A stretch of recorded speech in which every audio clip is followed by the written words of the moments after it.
चीन में तूफानी बारिशों और सैलाब ने तबाही मचा दी। लाखों अफराद नकल मकानी पर मजबूर हो गए। तफसीलात के मुताबिक चीन में शदीद तूफानी बारिशों और सैलाबी रेले ने 12 लाख अफराद को नकल मकानी पर मजबूर कर दिया। तूफानी बारिशों से दारुल हुकूमत बीजिंग, तयांजन और हेबाई के कई इलाके शदीद मुतासिर हुए हैं। चीनी दारुल हुकूमत बीजिंग में सैलाबी रेला कई गाड़ियां बहा ले गया और चीन के शुमाली इलाकों में तूफानी बारिशों ने तबाही मचा दी।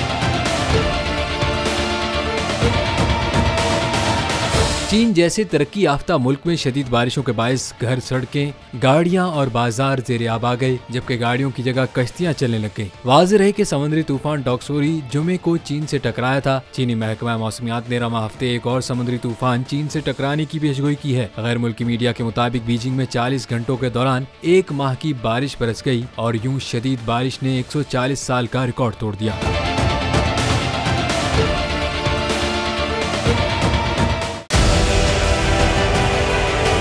डिजिटल लोन स्कैम, आवाम को कर्जों के जाल में फंसाकर लूटने वाले भेड़िए बेनकाब। बोल की काविशें बाराबर साबित हो गईं। ऑनलाइन कर्ज माफिया के गिर्द घेरा तंग हो गया है।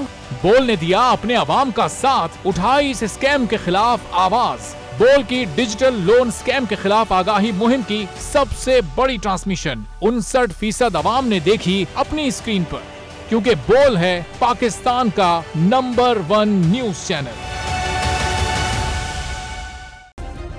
सब्सक्राइब करें और बेल दबाएं ताकि कोई खबर रह न जाए।